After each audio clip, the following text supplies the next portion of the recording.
Sup. Welcome to a new card versus card for May 2013. I'm Ryu for the YugiohCouncil. You guys voted upon the following, and we are going to battle them. An epic battle of all time.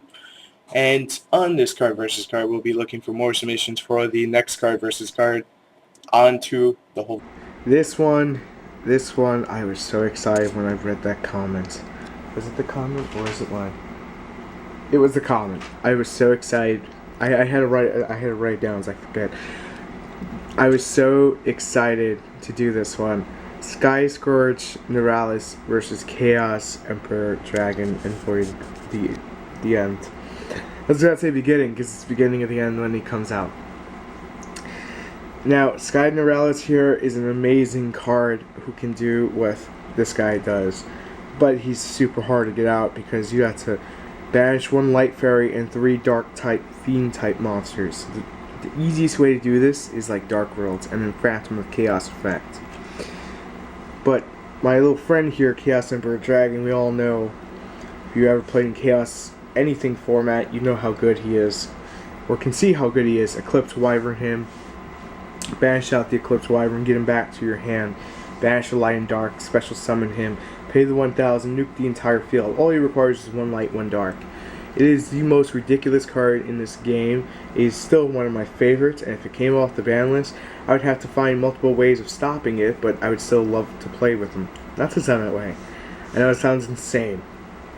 He's one of my favorite cards of all time. So, that's going to put an X here, and Chaos Emperor Dragon's going to get the win for uber brokenness because Scourge Morales just cannot compete. You guys voted in. You wanted to see Shiny Black C, Maxie, Soaring G, all freaking battle. Soaring G is probably going to be Soaring C in America, but whatever. So this is the only picture I could actually find of him while I was editing. But, whatever. Happens. Shiny Black C, Self Synchros, you draw for Maxie and Soaring G. I'll put it in the little box thing here. It's pretty freaking crazy effect. Basically, like it special summons itself, and then your opponent can't exceed. Basically, when they special summon, it's pretty nifty. Because then all the dragons have are giant monsters, and you mix that with like Goza Match, it's pretty nifty. So we're basically voting on who's the best. Let's put an X on Shiny Black C because Shiny Black C just cannot compete with these two here. So the real battle comes down to Maxie or Soaring G. Who is the better of the two? In my honest opinion, you guys, I want you guys to vote too in the comments below. I would go for Maxie being the better of the two, mainly because you draw more stuff and you get more outs like Soaring G. Soaring G is a great card, don't get me wrong. I just think it's like overhyped when we get to it, pretty much. Or maybe underhyped. I don't really know, because I haven't kept too much on it. So the next battle. Number 2 of card versus card, we have Tragodia on the left, Gores on the right. Both monsters that are hand traps that special summon themselves when battle damage is taken. He can also special himself when burn damage is taken if you control no cards. He doesn't care if you control cards, he does. He gains 600 for each card in your hand. He can send any card from the graveyard monster-wise. Say I send a level 4. I could steal a level 4 and use it. And then I can manipulate Tragodia's level into it, so that's pretty nifty. Sorry about a little tiny bit of shakiness. Tripod is no good no more.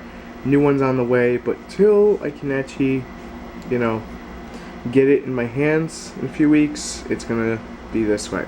So, alright, let's choose a winner and move on to the next one. Tragodia is level 10, but can manipulate levels. Gores is level 7, 2700 attack.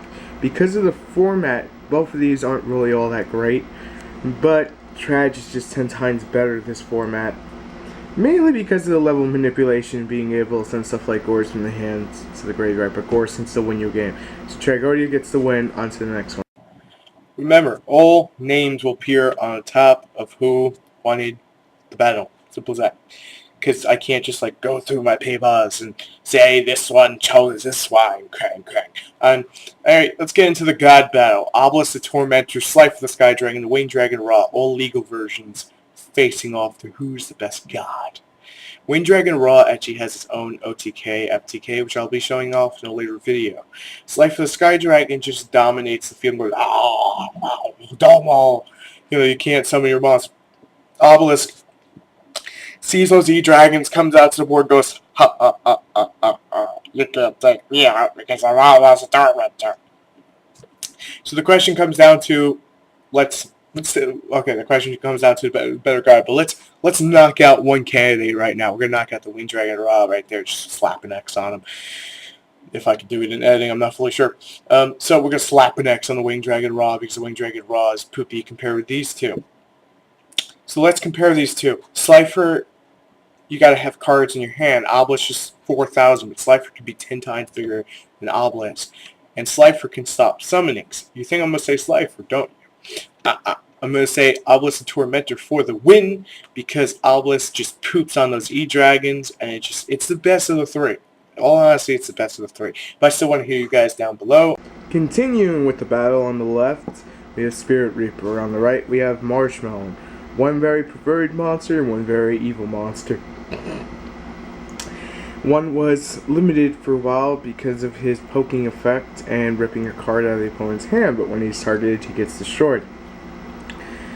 Marshmallow, on the other hand, doesn't have that if it gets targeted. It just has the stops battle and your opponent takes 1,000 if they smack it. Spirit Reaper is dark, Marshmallow is light. Spirit Reaper is 300, 300, 200, 500. So, the question is, on this card versus card, which of these two monsters is the better? Now, let me just make one quick mention, I probably haven't already.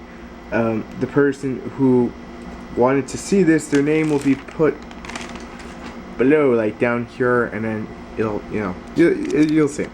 Anyway, so which one of these two cards is the better? Well, Spirit Reaper gets zombie support, but Marshmallow gets fairy support. So I'm going to give the win to Spirit Reaper just because of the ripping of the card out of the hands. Marshmallow is not really going to survive that long, neither is Spirit Reaper, but still, if you gotta choose one, always go Reaper. Till the next one. I thought this was a very interesting one. It's Insector X Beetle versus Gauntlet Shooter. Gauntlet Shooter just comes out. When I say Gauntlet Shooter, it sounds weird because it's like my Italian accent just comes out like Gauntlet.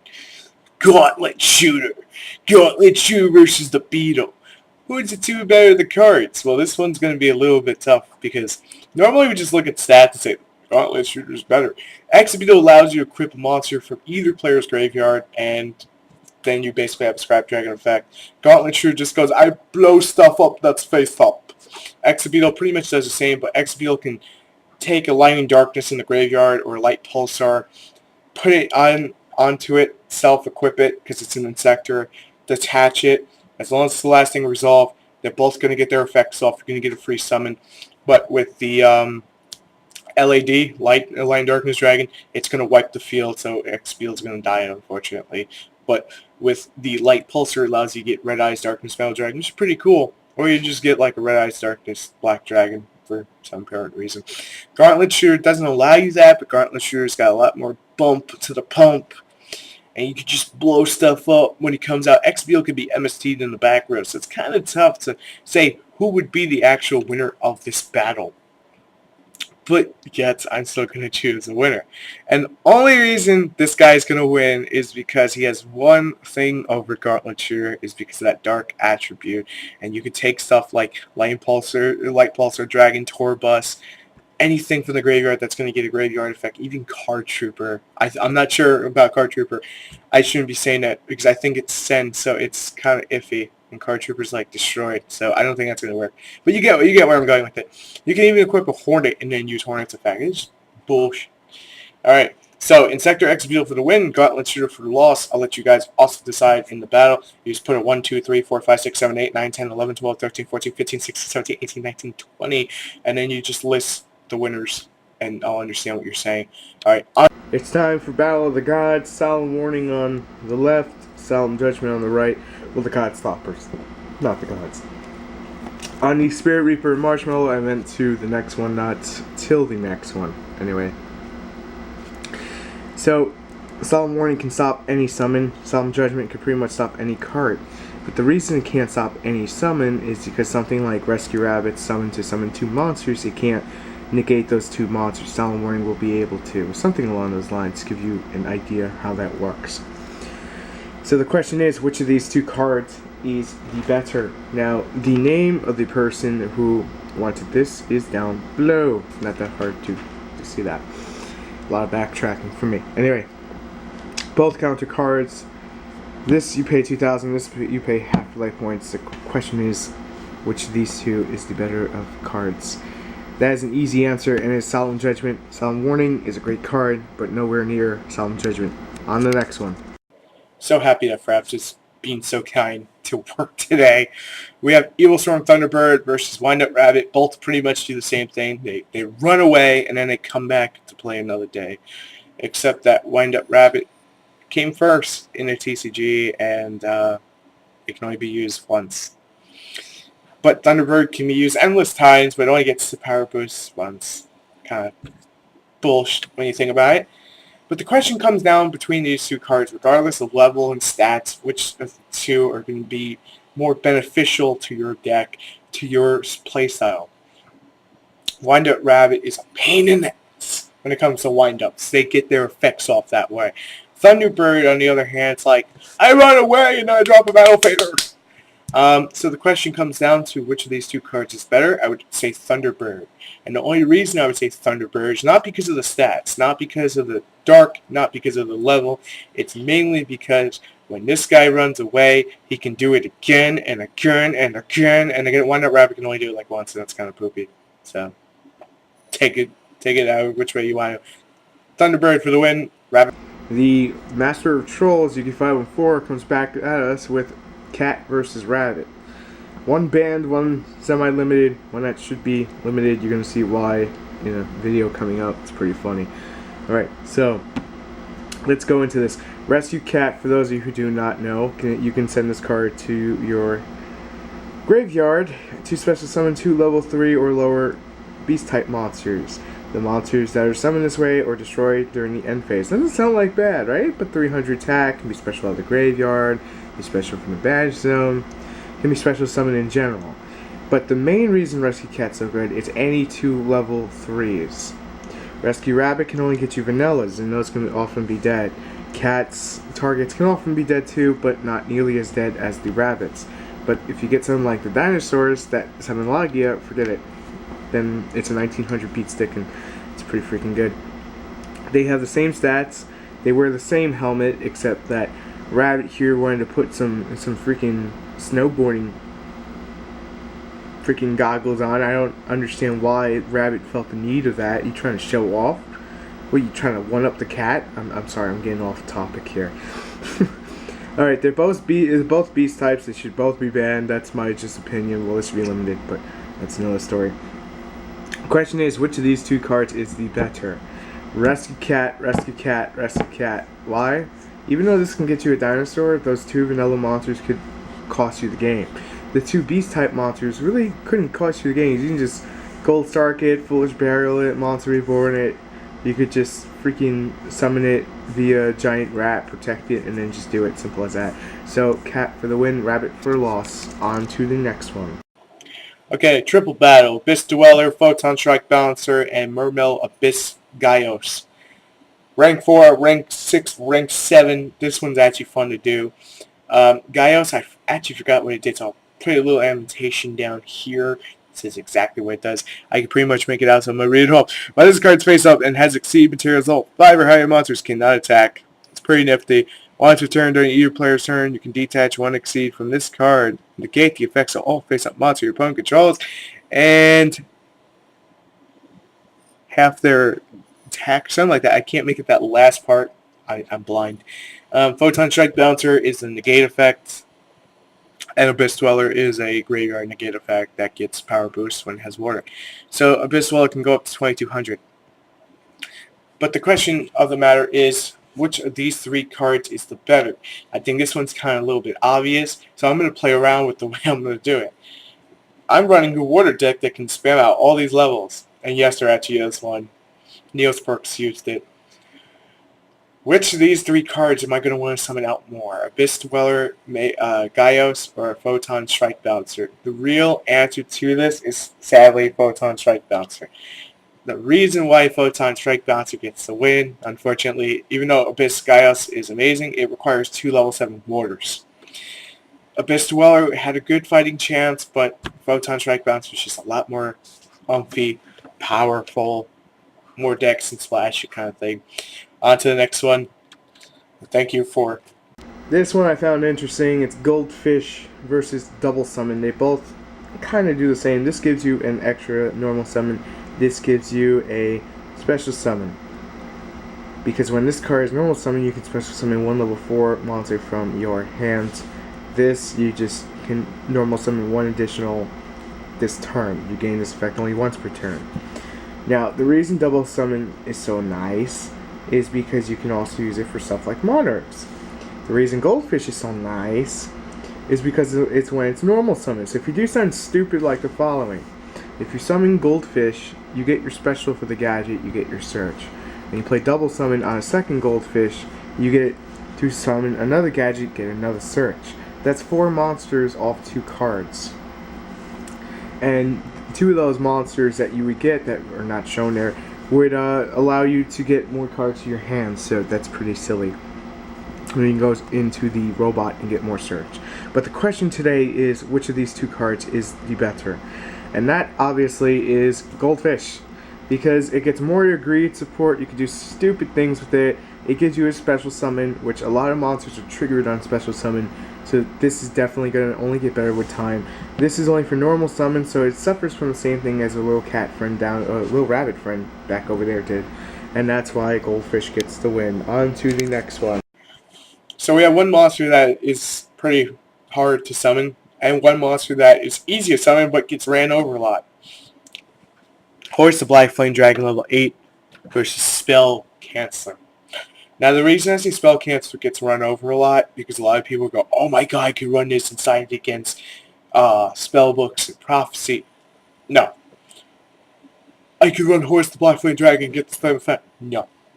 The reason why Spell Canceller doesn't work in that situation is they summon Breaker and they just slice them in half. Done. 100 points more. That, and then they just activate everything. Horus the Black Flame Dragon level 8 is incredibly hard to summon right now. I mean, it's not too hard, but it's still pretty hard. It's one of my... you're getting bonus points. It's one of my favorite cards to ever have to play. It is incredibly hard to summon. It is one of the funniest things to summon. And I'm so building a deck around it. But the question comes down to is, which of these 2 cards is the better card? You have one that has 3,000 attack points, and one that only has like 1,800 and 1,600 measly defense. But it only requires 1 tribute. Horus the Black Flame Dragon level 8 special summons itself by 6 attacking and then going to 8 by leveling up once it destroys monster by battle. The question is, if I had to choose one of these 2 cards to run and dedicate the space to, which would it be? Oddly enough, you're going to think I'm going to say Spell Canceller. I'm going to say Horus Black Flame Dragon level 8. There's enough support cards to put that level 8 back inside your deck so you don't have that dead draw. I'm not talking Magical Mallet. I'm talking like Lighten the Load.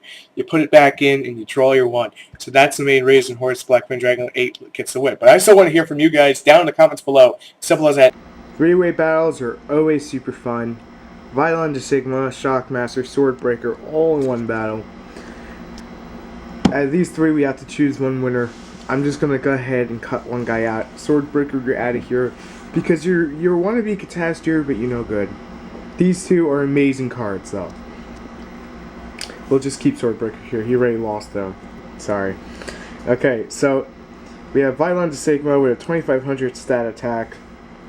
An effect that can suck up monsters like Relinquish, and then get a Swordbreaker type effect where, say I suck up your Swordbreaker and your whole deck is Earth. Now anything that does battle with this is going to go Catastrophe mode.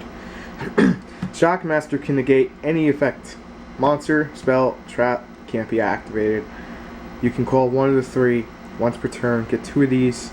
Say this is another Shockmaster. You call traps and spells. All they have is monster effects. He can be jumped over though because it only has 2,300. This cannot be jumped over because it's only 2,500. Not so easily, but 2,500. They both require 3 level 4 monsters. But the reason why Shockmaster is going to get the win here is because it can just shut down Elemental Dragons, Dragon Rulers, Incarnate Dragons, Dragon Lady Gaga, whatever they're going to be called this week. He could just shut them down in a heartbeat. Just call monster effects, you win the game. It's not that hard. But that's the main reason Shockmaster gets the win. Even if this was a different format, I'd probably still give Shockmaster the win. So Shockmaster for the win on that triple battle. On to the next one. So we come down to the battle of the two most annoying monsters ever to fucking summon. Gate Guardian and Perfectly Ultimate Great Moth, user or troll. So here we go. Great Guardian. Gate Guardian requires 3 2-tribute monsters to be tributed so you could summon Gate Guardian. That has no effect besides Gate Guardian.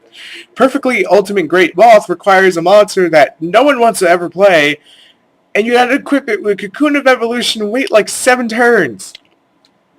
When I saw this battle, I wanted to pull my eyes out of my forehead and just put them to the screen, glue them, and keep them there forever. These are the 2 most annoying cards you could ever think to summon. But the real question is, which is the less pain to summon? So you have Gate Guardian on one side, who is a level 12 monster, and Perfectly Ultimate Moth, which I assume is level 8 monsters. I'm not looking at the stars right now. The question comes down to is, which of these 2 cards is the most pain in that card to summon? Because that one is the one that's going to lose. Which one is actually worth the time and effort to summon? I mean, can you imagine summoning a Gate Guardian? I mean, if you had I guess if you had Ultimate Offering and a bunch of gadgets, you could pull it off really easy. But even assuming that be easy, that'd be still a pain in the ass to do. I mean, at least with Perfectly Ultimate Great Moth, I could stall my brains out for like 20 turns with a Final Countdown deck and go, haha, I summoned it because I could do it. I mean, don't get me wrong, they're still both freaking terrible, terrible cards and should never be played competitively because of how ridiculous it is to summon them. I mean, I would love to see a new Gate Guardian that said, for tributing 3 monsters, you win the game. That's it. You win the game. It costs you freaking 7 tributes. 2 for each of the freaking Sanji, Kazijin, Suijin. Oh my god, I actually remember. It costs you 7 freaking tributes. 2 for each of those guys, the pieces, and then 3 for free. Is it? Yeah. Oh, crud, it costs you more. It costs you 9 freaking tributes? What? Ugh! It costs you 2 for each monster, and then 3 for the Gate Guardian. That's just ridiculous. 9 tributes. Perfectly Ultimate Great Moth doesn't require tributes. It requires you to sit on your all day until you can get this out in the field. We are so past these cards, but Perfectly Ultimate Great Moth gets to win because Gate Guardian just gives me a migraine of trying to figure out how to make the deck function. I mean, that thing is harder than Toons. I just went there. On to the next one. It's the Battle of the Hand Traps. Maxie, Effect Throw. We've been through this one a couple formats ago. I think we've been through this one on the last one. I don't really know, but since this is the subscriber, I didn't really think of the name all that well. This is the one where the subscribers give the ideas. So anything you guys wanted, you're gonna get to see. So this is Maxie versus Effect Thrower. Which of these 2 hand traps is the better of the hand traps? Maxie can let you draw out your whole deck. Effect Thrower can just ruin your opponent's day in a heartbeat. One's a tuner, one's not a tuner. So there's a benefit, but one actually has attack points that can actually do battle. So the question is here, if you can only run one of these 2 cards, which one would you run? Effect Thrower. Why Effect Thrower? Well, simple. It negates anything monster-wise. It's just ridiculous ever since it was released. It's not ridiculous in a bad way. I believe if they change the wording, you could stop that. And that would be wonderful, because then that would help if that ever came off the list. I know how many of you would hate the idea of that. So, Effect Thrower gets the win. On to the next battle. This was an incredibly fun one to actually choose a winner. We have Blaster, Red Ox, Tempest, and Tidal, the Dragon Rulers. But there can only be one Dragon Ruler, and that would be Dragosack. But since he's not a Dragon Ruler, I have to choose one of these 4 guys.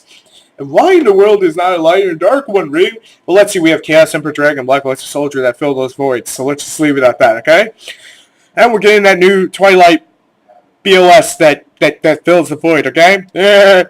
All right, let's move on to Blaster, Red Ox, Tempest, and Tidal. Which of these guys is the most broken of these 4? Red Ox gives you a Monster Reborn. Blaster blows stuff up. Tempest goes, I get touched. Tidal goes, I mill. That's the best thing I could do. Don't hate me. Red Ox doesn't really support its own archetype.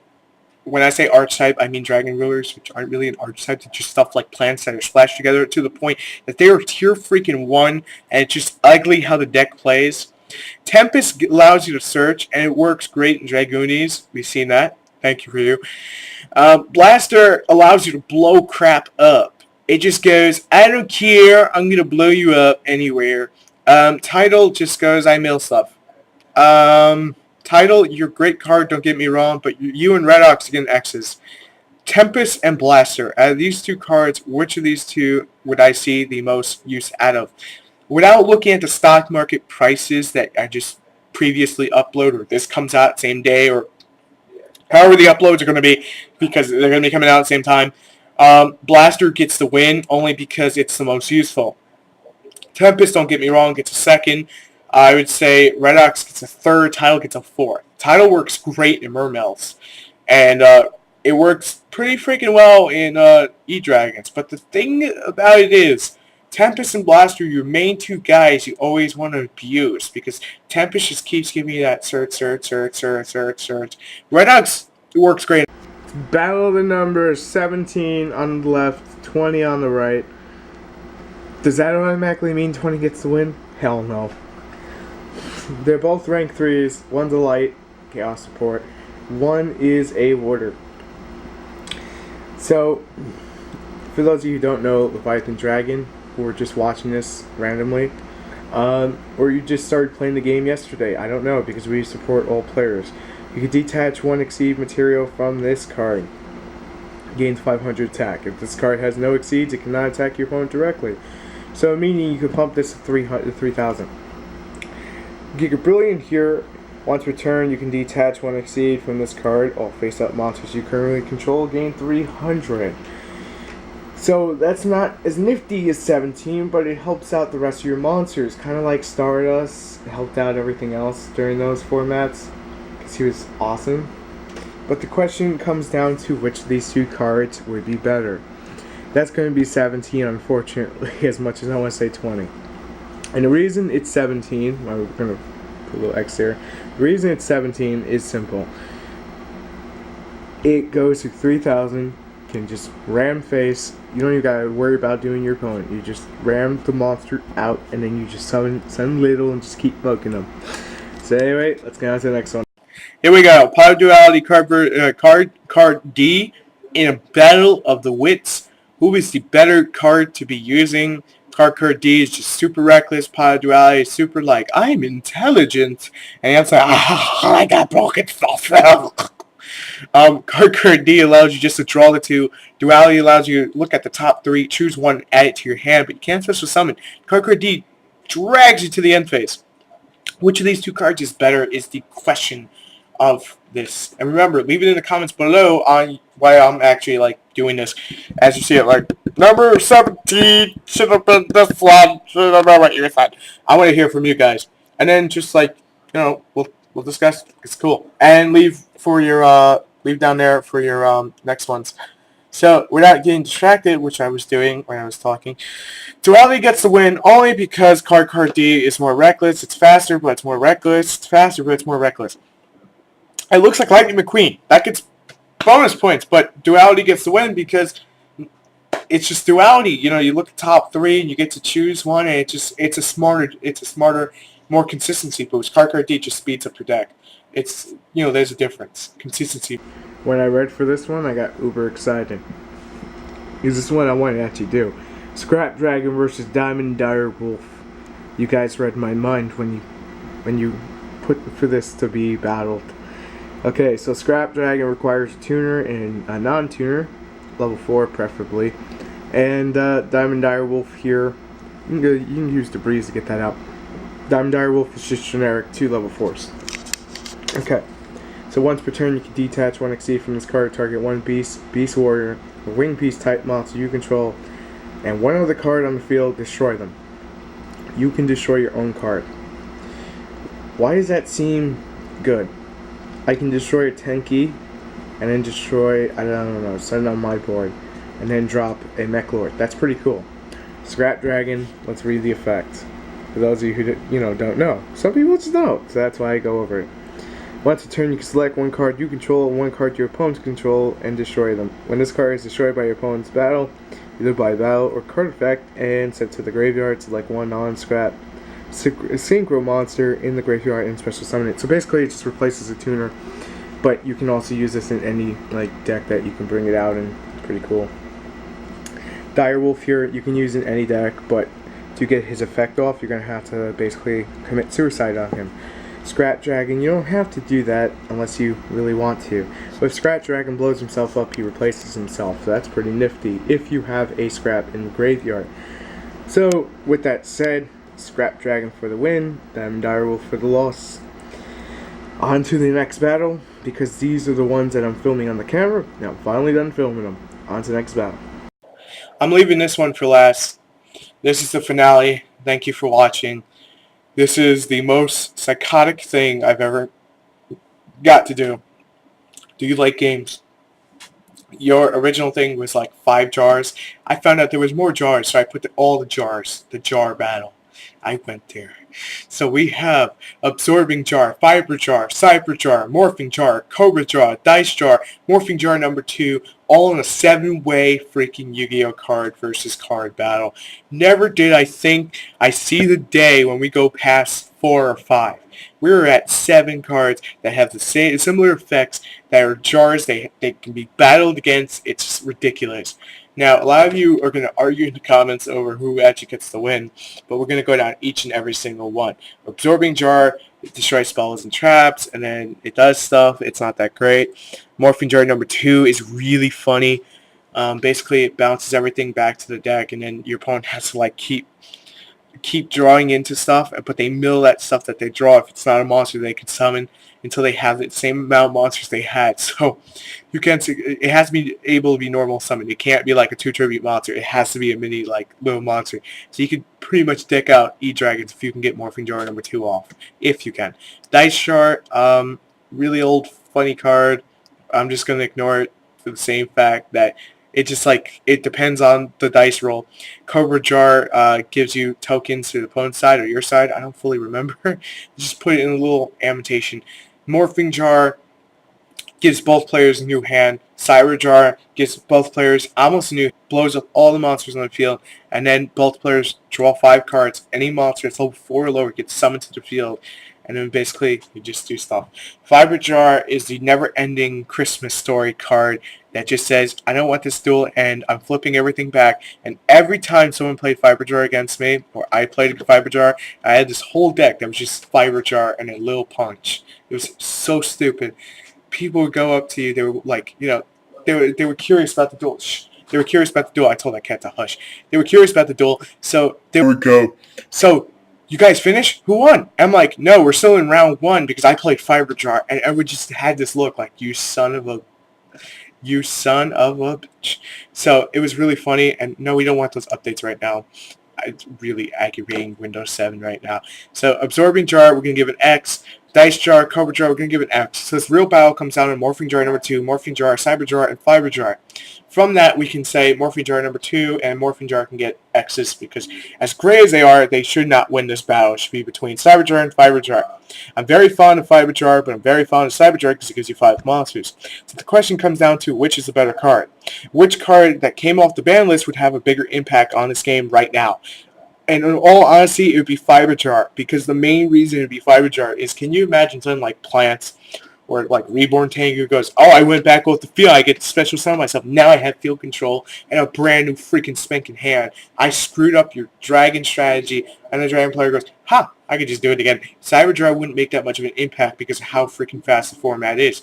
Now, it would be amazing in something like Machine to Gadgets when you think about it. But the problem that comes down to it is, it's a flip monster. And out of these 7 flip monsters, Fiber Jar has the best chance of having the most impact when it gets flipped over. When it gets flipped up, it's like, ha-ha, here we go again.